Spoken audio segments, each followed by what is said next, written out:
इस गौशाला के पवित्र प्रांगण में विराज रहे सभी गौ भक्तों के श्री चरणों में नमन। जो बंधु बाहर खड़े हैं वो आगे कुर्सियां खाली पड़ी है, कृपया आगे आ जाएं। आगे कुर्सियां खाली पड़ी है।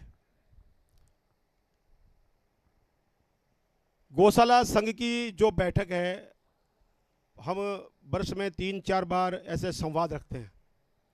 संवाद रखने का कारण है कि गौशालाओं की जो समस्याएं हैं वो विभाग को अवगत करवा सके, संगठन उससे अवगत हो और उसका ठोस समाधान निकले, इसका प्रयास हमेशा संगठन करता है। आज का जो संवाद है उसका जो मुख्य कारण है वो ये है, बैटरी है क्या इसकी? इसका जो मुख्य कारण है, अभी राज्य सरकार के विभिन्न तरह के आदेश आ रहे हैं और उस आदेश में बहुत सी समस्याएं गौशालाओं के लिए खड़ी हो रही है। और यह हमारा सौभाग्य रहेगा बीकानेर का कि अभी तक बीकानेर में हमें कोऑपरेट करने वाले अधिकारी मिले, अच्छे अधिकारी मिले। पिछले 7 साल हो गए हम अनुदान लेते हुए, 1 रुपया भी किसी गौशाला ने किसी भी अधिकारी को रिश्वत के रूप में नहीं दिया। परंतु राजस्थान के 3-4 जिलों को छोड़कर, उसमें एक बीकानेर भी शामिल है, हनुमानगढ़ है, जोधपुर है, बाकी सभी जिलों में बिना पैसे दिए हुए 1 रुपया भी अनुदान का नहीं मिलता है। यह कंडीशन है। उसका कारण क्या है? उसके 2 मुख्य कारण हैं। एक तो उस क्षेत्र के जो मुनीम हैं, उन्होंने उन गौशालाओं को इस तरीके से जाड़ों में जकड़ रखा है कि वो मुनीम ही ऑफिस जाकर अधिकारियों से साठगांठ करते हैं और हर कार्य का पैसा वहां लिया जाता है। तो मेरा एक सबसे बड़ा आप सबसे आग्रह रहेगा, किसी भी तरह की कोई भी समस्या यदि आपकी गौशाला की आती है तो आप स्वयं जाकर अधिकारी से बात करें, किसी मुनीम को नहीं भेजें। अधिकारी जब गौशाला का संचालक खुद जाएगा तो मेरा ऐसा मानना है कि अधिकारी आपसे कुछ भी नहीं मांग पाएगा। मुनीम जाएगा, क्यों मुनीम 2, 3, 5, 6 गौशालाओं का काम करता है, तो वो किसी न किसी तरीके से अपने आप को साबित करने के लिए वो कोई सेटिंग कर लेगा। उसकी गलती होगी, वो गलती छुपाने के लिए वो ये क्या करेगा, किसी अधिकारी से सेटिंग करेगा, फिर आपको कहेगा और आपको भी लगेगा कि यार 20 लाख रुपए हमारे डूब रहे हैं, अगर 20,000 रुपये लगते हैं तो कोई दिक्कत नहीं है। और धीरे धीरे ये एक आदत बन जाती है जो अन्य जिलों में बनी हुई है। ऐसे बहुत से जिले हैं जहाँ पर 5-5, 6-6 लाख रुपए गौशाला की कमी निकालकर उनसे लिए जाते हैं। गंगानगर इसका उदाहरण है, नागौर इसका उदाहरण है, चित्तौड़गढ़ इसका उदाहरण है। मतलब ऐसे जिले हैं जहां पर पैसे के बिना कुछ काम नहीं होता। आप सभी को पता होगा 2012-13 में तक जब अनुदान मिलता था हमें भारत सरकार का, उस अनुदान में जिला कार्यालय में कुछ ना कुछ भेंट दिए बिना अनुदान नहीं मिलता था। वो भेंट देनी पड़ती थी हमें। और ऐसी आदत उस ट्रेजरी को भी है कि बिना भेंट के वो काम नहीं करती। और ऐसा ही एक वाकया हमारे साथ भी घटित हुआ। जब अनुदान पहल पोस्ट शुरू हुआ तो प्रथम अनुदान की और दूसरे अनुदान में एक जिला अधिकारी ने हमें ये कह दिया कि जब हमारा बिल वहाँ पर गया तो उसने साफ मना कर दिया कि इस पर बिल बड़ा है, उतना भार भी होना चाहिए। तो हमारे तत्कालीन अधिकारी ने हमें कहा कि भैया जिला कार्यालय में भार की व्यवस्था के लिए कहा गया है। तो मैं और बीकानेर के उस समय के जो शहर अध्यक्ष थे भाजपा के, हम लोग गए और जाके उस जिला अधिकारी को हमने समझाया कि यहाँ तो हम चाय भी वहाँ पी के आते हैं, यदि आपके पास में कुछ देने के लिए है तो दे दो, नहीं तो ये बिल तो पास करना ही पड़ेगा आपको। उस दिन का दिन है और आज का दिन है। हमारा सौभाग्य रहा बीकानेर के अधिकारियों ने उस विषय में कभी चर्चा नहीं की। अब आप जितने लोग बैठे हैं यहाँ पे, किसी ने भी बीकानेर के गोपालन विभाग में कोई 1 रुपया दिया कि हाथ खड़े करके बताओ जिसने दिया हो। किसी अधिकारी ने आपसे मांग की कि पिछले 7 साल में? उसका मेन कारण क्या था? एक तो हमारा सौभाग्य था कि हमें अच्छे अधिकारी मिलते रहे।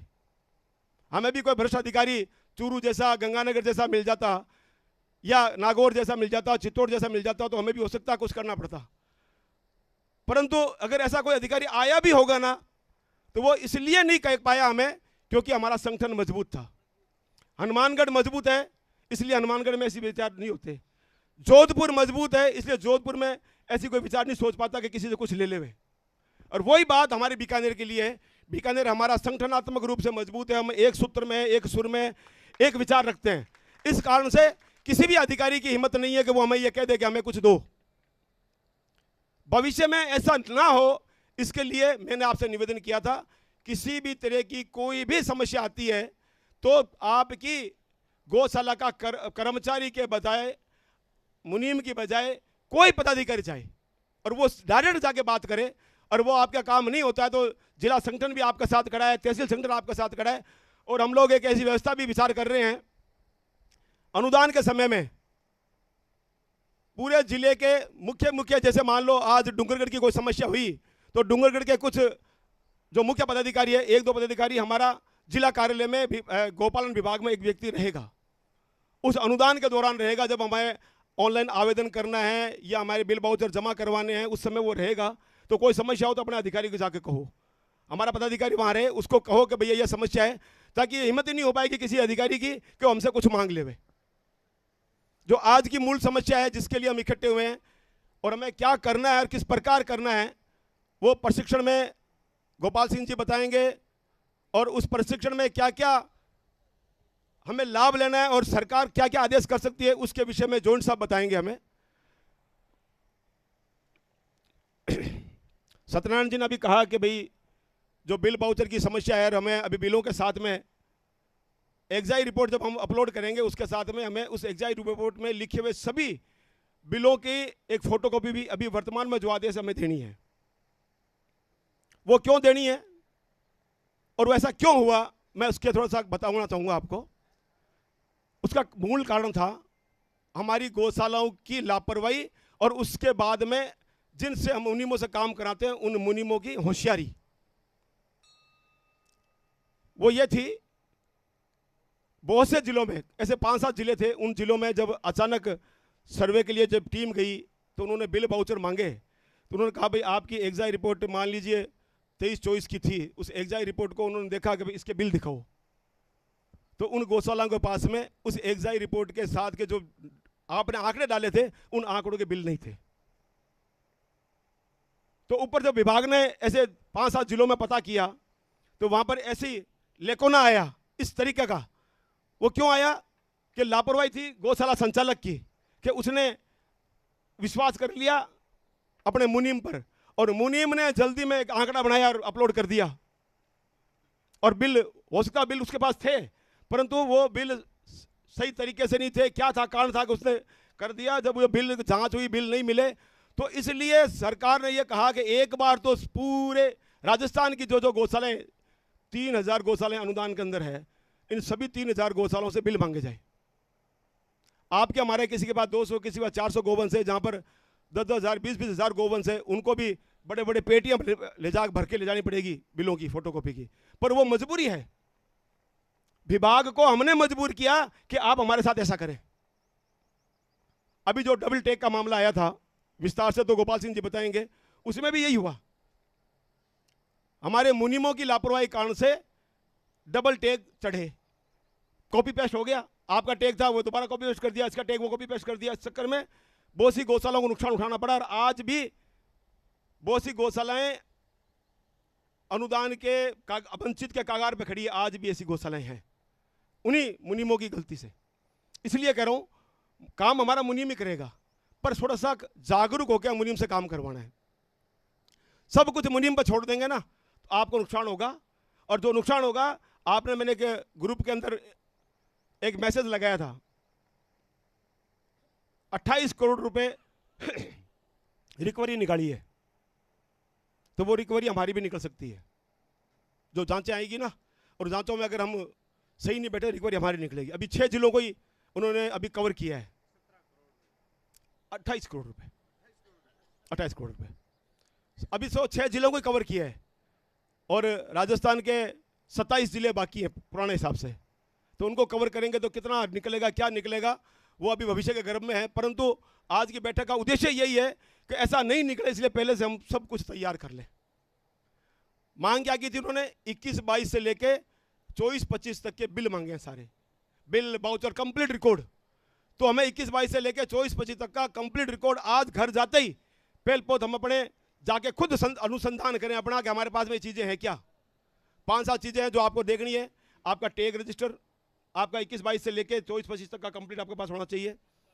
उसी रूटीन का उपस्थिति रजिस्टर गोवंश का, उसी रूटीन का चाटा रजिस्टर हमारे पास में होना चाहिए।